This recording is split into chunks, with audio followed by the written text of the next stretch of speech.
On va changer un petit peu la dynamique. On a compilé, comme je disais en début d'émission, pas mal de thèmes et on va essayer de faire un petit peu le tour de tout ça. Vous allez me dire les thèmes que vous préférez, lesquels vous voulez développer. On va lancer un petit peu la template ensemble. Je crois que voilà, ça arrive. On va parler du basket français et on l'a dit, on va parler de la finale de Betclic qui a lieu au moment où on enregistre. Donc Paris face à Monaco, le jeune club parisien qui est déjà en finale 6 ans après sa création. Grosse performance. Ça peut jouer le triplé. Ça peut faire même le triplé. Nolan Traoré, la jeune pépite du basket français qui a prolongé avec Saint-Quentin, a commencé sa saison du côté de l'INSEP, fait des cartons du côté de la Betclic, voilà, qui a annoncé peut-être très haut à la draft dans 1 ou 2 ans. Il faut qu'on en parle. Mathias Le Sort.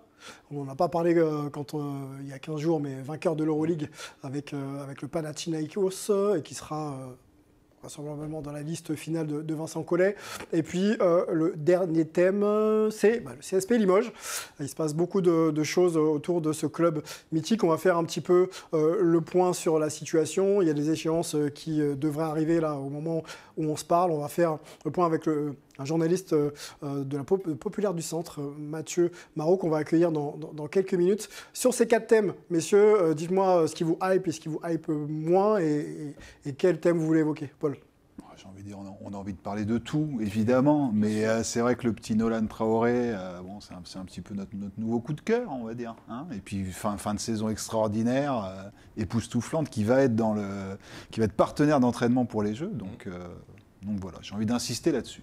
Insistons là-dessus. Le choix de Saint-Quentin, il avait plusieurs options, notamment la NCAA. Il y avait aussi énormément d'options. Des clubs d'Euroleague qui s'étaient renseignés en tout cas sur lui, et australiens.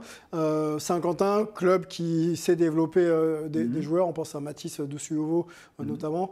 Bon endroit pour éclore pour lui ? Je pense, et puis il a commencé à prendre ses repères, là, ça fait quelques mois qu'il y est, il y a un entraîneur qui lui fait confiance, je pense que c'est l'endroit idéal pour continuer à progresser, faire une saison pleine l'an prochain en élite, et puis avant d'être pris, a priori top 10, top 5, rêvons un peu top 3 de la draft 2025. Pourquoi pas, effectivement. Un joueur qui sera largement responsabilisé, on le pense. Saint-Quentin qui fera une Coupe d'Europe aussi. L'an prochain, pas la meilleure, mais bon voilà, ça permet de faire des matchs. Je crois que c'est la BCL. C'est la BCL, donc ça devrait pouvoir l'aider encore un petit peu à se frotter au meilleur niveau européen. Quel autre thème on évoque, messieurs, et notamment Thomas ? À moi ? Oui. On va laisser Limoges un petit peu à part, parce qu'on va en parler longuement dans quelques minutes. Écoute, partons sur... Mathias Le Sort. Partons sur Mathias Le Sort, oui. Parce que c'est vrai qu'on n'en a pas, comme tu venais de le dire, on n'en a pas beaucoup parlé, alors que quand on voit ce qu'il fait, en plus, par rapport au JO, c'est vrai que j'y repense quand même beaucoup, parce que forcément, plus ça approche, plus on est à fond. Il n'a pas de chance d'être pivot, quoi, parce que sinon, il aurait sa place dans énormément de sélections nationales. Alors, la compète des pivots, on y va. Et oui. Rudy Gobert, Victor Wembanyama. Et alors voilà, Vincent Poirier. Peut ne pas être pris du coup. Et Mathias Le Sort. Ouais. Les 2 premiers. On n'en parle pas. Évidemment. Vincent Poirier qui est quand même finaliste, du coup face à Mathias Le Sort en finale de l'Euroleague. De l'Euroleague. Voilà. Et donc on prend qui entre les deux ? Parce qu'il va peut-être pas falloir. On peut pas partir avec tout le monde là. C'est sûr. Est-ce que on va forcément en laisser un sur le carreau ? Est-ce qu'on va forcément en laisser un sur le carreau ? Oui.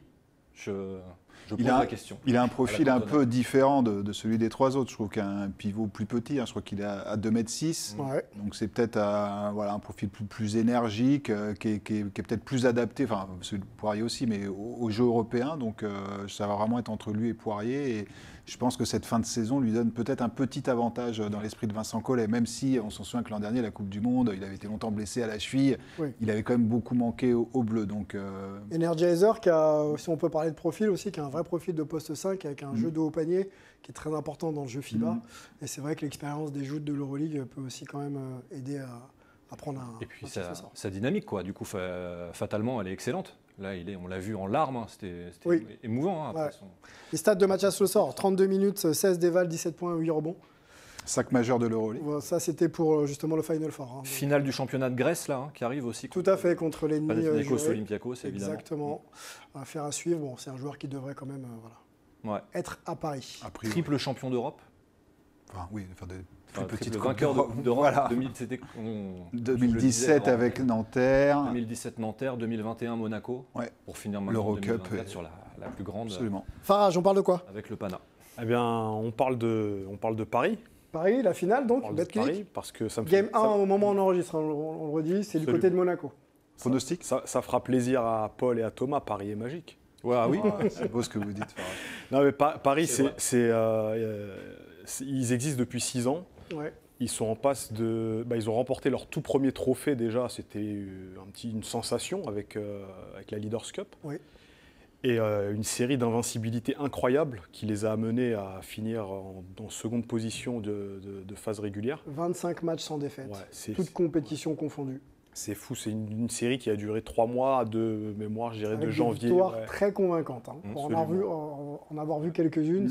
Celle de dimanche, notamment contre l'Asvel, avec le tir de Nadir Rifi. Ouais, ce que je retiens en plus de cette série d'invincibilité, c'est le caractère. Et notamment là, sur la phase finale de Betclic Elite. Ils ont renversé la situation contre l'Asvel, ce qui n'était pas donné quand même. Mm-hmm. Et au tour précédent, ils étaient très très mal partis aussi. Ils perdent le match 1 à domicile. Et en quart de finale, c'est en 2 matchs gagnants. Donc ils s'étaient tiré une balle dans le pied. Et, ils ont toujours su retourner les situations. Désolé. Et donc en fait, c'est la confiance qu'ils ont emmagasinée cette année. Et puis les joueurs surtout, il y a 2 joueurs qui sortent un petit peu du lot. C'est un collectif. On va sur les joueurs. Paris. Tu parles de Paris ? Oui, je parle de Paris. TJ Short et Nadir Rifi ? Absolument. On a dans le short. Ouais. Merci beaucoup. Merci. On a les stats de TJ là, joueur complet qui bien sûr drive beaucoup, mais qui s'améliore sur le tir extérieur également. Véritable leader aussi d'équipe. Et Nadir Rifi, un peu dans le même style, un peu plus foufou. Oui. Est-ce que ça peut répondre à la paire d'arrière emmenée par un Mathieu Strazel et un Mike James selon toi ? J'ai envie de te dire, tout est possible, pourquoi pas, ouais. Avec la confiance et l'énergie qu'ils ont en ce moment, et ils sont en train de surfer sur une vague vraiment impressionnante, moi qui m'impressionne. Ils ont gagné en Eurocoupe, et ils ont cette expérience maintenant un petit peu des matchs coup près. Et ils ont renversé plusieurs situations, donc tout est possible. Pour moi, ils partent avec quelques longueurs de retard quand même, parce que Mike James, Okobo, Strazel, ça reste quand même très fort et au-dessus. Mais tout est possible. C'est plus à l'intérieur, je trouve que Monaco a quand même l'avantage sur Paris. On a vu qu'ils ont souffert notamment face à Geoffrey Lauvergne et sa bande contre l'Asvel. Donc à l'intérieur, c'est quand même plus problématique, je trouve, pour Paris. Okay. Comme sur n'importe quelle finale, on parlera de la finale NBA évidemment, tout l'intérêt pour Paris va être d'être à 1 partout après le match 2. Sinon, ce sera compliqué. Tu prends un des 2 premiers matchs à l'extérieur, évidemment, et là, sinon... Est-ce qu'on peut se risquer à faire un prono ici Est-ce que c'est, en tout cas, sans dire 3, machin, 2 trucs, est-ce que c'est une finale finalement très ouverte, même si on sait que Monaco, là on parle de Paris, mais Monaco, l'expérience du Final Four de l'an dernier, la grosse saison quand même en Euroleague, ces équipes qui savent voyager en plus, qui savent aller dans des atmosphères complètement chaudes. Paris à la fraîcheur, et encore une fois, ils nous ont montré contre l'Asvel ce qu'ils savaient faire, même dans les moments très chauds. Donc sur la dynamique... Alors par contre, évidemment, parlons j'imagine, du manque de récupération. Allons-y, rapidement si on peut. Non, parce que donc, le match 5 contre l'Asvel était dimanche, et ils enchaînent direct avec le match 1 de la finale... Donc là, aujourd'hui, au moment où on se parle, mardi soir, direct pour un match en déplacement en plus, alors que le premier match, normalement dans le calendrier initial envoyé, c'est ce que le coach parisien a dit, en tout cas, était le vendredi, ce qui était a priori logique. Donc là, évidemment, il y a évidemment un problème. Question comme ça que je pose un petit peu comme ça, est-ce qu'il faut avoir beaucoup de repos et enchaîner, ou plutôt ou enchaîner ? Il y a 2 écoles, Sylvain. Il y a 2 écoles. Parfois, il y a justement ce côté, on arrive à enchaîner, alors qu'il y a des équipes qui ont plus joué, on l'a vu notamment en NBA, des équipes qui ont plus joué depuis une semaine, qui affrontent des équipes qui ont joué 3 jours auparavant, et celle qui a joué 3 jours auparavant arrivera plus à retrouver le rythme. Ce qui va faire perdre les Celtics, c'est ça ? Non, mais c'est possible en plus. Moi, je suis en tout cas, on le souhaite. On le souhaite, carrément. Non, mais là, ça va trop loin pour Paris. Là, pour le coup, c'est inéquitable. Complètement. Enfin, il y a un problème. Tu dénonces un peu là. Non, mais après, je pense que là, vous n'êtes pas d'accord, Paul ? Là, ils sont en train de jouer. D'ailleurs, Monaco est en train de mener 4-0 au premier carton. Donc voilà. Déjà 4-0. Place au terrain. On va pas parler du terrain encore. On va rester un petit peu dans l'extra sportif en parlant d'un club légendaire, mythique, le CSP Limoges. Et pour en parler, on va accueillir un journaliste de la Populaire du Centre. Mathieu Marot est avec nous. Il suit l'actualité des sports limougeaux et notamment du CSP depuis bien longtemps. Bonjour Mathieu. Bonjour à tous. Bonjour Merci Mathieu d'être avec nous. On sait que ton temps est un peu compté au travers de cette actualité malheureuse. On aurait aimé avec toi, et c'est la première question que je te pose. Qu'est-ce qui se passe autour du CSP Limoges aujourd'hui, puisqu'on a appris il y a quelques semaines, et même quelques jours d'ailleurs, que le club risquait une rétrogradation, et même a été rétrogradé par la DNCCG au niveau amateur. On parle de problèmes de recapitalisation, problèmes de partenariat, d'aspect un petit peu financier autour du club qui garantirait pas la pérennité de ce club dans le futur. Est-ce que tu peux nous redresser un petit peu le panorama des faits des semaines dernières ? Ouais, comme tu l'as dit, il y a quelques jours, le CSP n'a pas été engagé en Betclic Elite ni en Pro B à cause de problèmes financiers. Ça date depuis un an maintenant, même depuis les dernières années. Le CSP fait face à des déficits réguliers au cours des dernières saisons. Du coup, il a été sanctionné par la DNCG au mois de novembre 2023. Il a eu trois victoires de retirés au championnat. Il y a eu des appels. Finalement, il y a eu 2 victoires en moins pour le CSP. À partir de là, ça a été tout c'est un peu compliqué. Il y a eu des lourdes pertes encore financières sur la dernière saison. Et il y a la perte une enquête judiciaire pour suspicion de malversation. Des collectivités qui s'en sont mêlées en gelant les subventions et tout un tas de problèmes qui ont débouché justement à cette rétrogradation dans les championnats amateurs du basket français. Alors dans ce conflit et dans ces soucis que traverse le club, supporters, partenaires, il y a la direction actuelle menée par la propriétaire Céline Forté et des opportunités de reprise partenariale autour. Où est-ce qu'on en est aujourd'hui ? On a vu et lu un petit peu partout dans les médias qu'il fallait recapitaliser le club pour justement lui donner une pérennité et qu'il y aurait une opportunité venant de pays étrangers et de partenaires étrangers avec justement une somme assez conséquente attendue de 5 millions d'euros. Où est-ce qu'on en est ? Puisque je crois savoir que la deadline était fixée à aujourd'hui. Alors, ce n'est pas la deadline qui était fixée aujourd'hui, c'est Céline Forté, lorsqu'elle est passée devant la DNCG le 28 mai, a parlé de cette possibilité de recevoir un virement d'un investisseur de 5 millions de dollars et elle a assuré qu'au plus tard, il arriverait le 4 juin. Aujourd'hui, on y est. Et aux dernières nouvelles, le virement n'était pas arrivé. Alors, il doit arriver d'un Congolais habitant à Hong Kong. C'est une histoire un peu ubuesque. Et donc, beaucoup de personnes ont énormément de doutes sur la réalité, sur l'existence de ce mystérieux investisseur.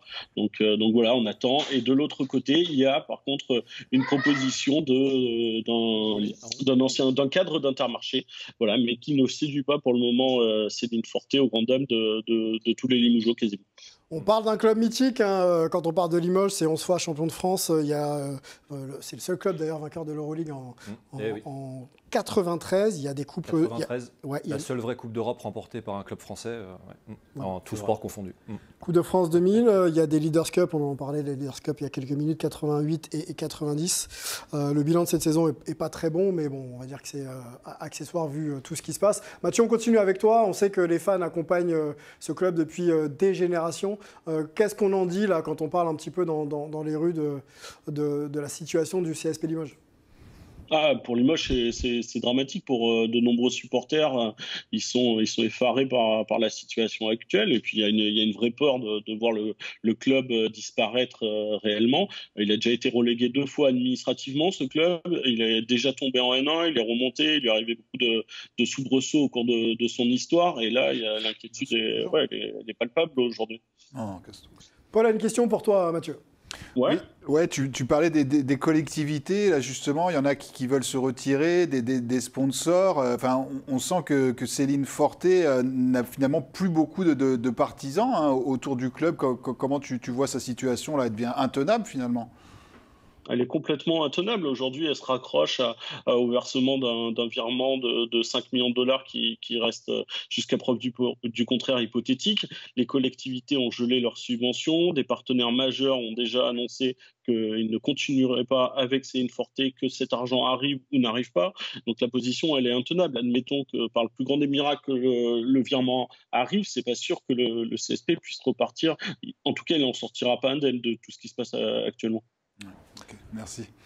Alors, j'avais une autre question à te poser. J'ai cru, j'ai lu qu'il y avait eu une proposition d'injection d'1,5 million d'euros ou d'1,2 million. 1,2 million, ouais. Et absolument. Est-ce que tu peux nous éclaircir et nous expliquer un petit peu, parce que je n'ai pas tout bien saisi ce qui s'est pas. Apparemment, c'était justement la présidente, je crois, qui avait refusé cette proposition, enfin cette aide financière.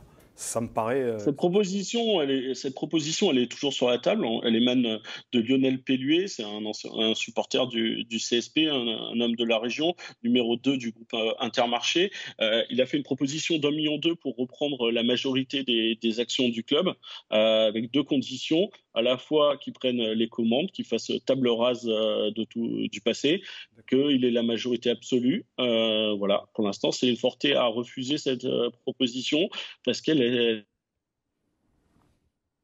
aimerait garder le CSP. En fait, CN Forte, elle aimerait gagner aujourd'hui sur les 2 tableaux, à savoir garder le contrôle du CSP tout en récupérant de l'argent. Chose qui paraît quand même très difficilement imaginable. D'accord. Thomas ? Oui, à mon tour. Moi, c'est surtout, est-ce qu'on peut avoir un point sur les projections et le calendrier? Parce que là, on parle de mardi, de vendredi. Ça peut encore aller plus loin. Quels sont les recours? Jusqu'où on peut aller? On parle d'aller éventuellement, comme pour tous ces cas-là, jusqu'au tribunal arbitral du sport. Où est-ce que les dirigeants de la Betclic Elite peuvent attendre jusqu'à quand? Qu'est-ce qui peut se passer et jusqu'à quand? Jusqu'à quand? Alors, il y a des délais qui sont forcément incompressibles. Maintenant, tout le monde va faire en sorte d'accélérer le processus un maximum. Aujourd'hui, mardi, il n'y avait pas vraiment d'échéance. La première vraie échéance, c'est ce vendredi. Le club devra faire une demande en recours gracieux auprès de la LNB s'il veut avoir une chance de faire annuler cette sanction. Si jamais la sanction n'est pas annulée, le CSP ira vraisemblablement devant la chambre d'appel de la fédération. Ça, je crois que c'est prévu mi-juin, vers le 20 juin. Si ça convient toujours pas, le verdict ne convient toujours pas au CSP, il y a une possibilité de demande de conciliation devant le CNOSF. Donc là, ça va nous amener encore un peu plus loin. Et enfin, le CSP peut aller devant le tribunal administratif. Et donc là, je sais pas, ça peut nous amener, j'imagine, à mi-juillet, ce qui est vraiment un problème pour aussi les autres équipes qui sont dans l'attente d'un repêchage, et notamment Pau, qui, ironie du sort, serait l'équipe la plus concernée aujourd'hui pour un repêchage en Betclic Elite. L'ennemi historique. Ouais. Bon, pas ta caisse, hein. Problème encore à venir, non traité. On espère que ça se passe bien, mais a priori, il y a encore des étapes à franchir pour revoir le CSP en Betclic dans quelques semaines, hein, parce que ça va arriver très vite. On va te remercier, Mathieu, pour ces précisions. Si vous avez envie de suivre l'actualité du CSP Limoges, suivez bien sûr les médias et le basket, et aussi donc les comptes de Mathieu Marot qui suit ça malheureusement de près pour tous les fans du basket français. Merci beaucoup, Mathieu. Merci à tous, bonne continuation. Merci à toi, à bientôt. Merci Mathieu. Salut, à plus. Ciao. Bon, allez, on enchaîne, monsieur. On va se projeter un petit peu de l'autre côté de... Ouais, c'est dur d'enchaîner après de telles nouvelles. Hein. Non, mais c'est vrai. Triste, mais il va falloir que ces dirigeantes prennent une décision, en tout cas qu'elles prennent un cap. C'est vrai. Moi, ce qui m'a le plus marqué quand même, c'est qu'il y a un Congolais qui vit à Hong Kong. Oui, ça aurait pu être un Hongkongais au Congo, mais aussi. En l'occurrence, oui. Le monde est ouvert, Farage, tu sais. Oui, c'est vrai. Les cultures, c'est un peu partout maintenant. Des fans de Limoges. Absolument. Tout à fait. Voilà.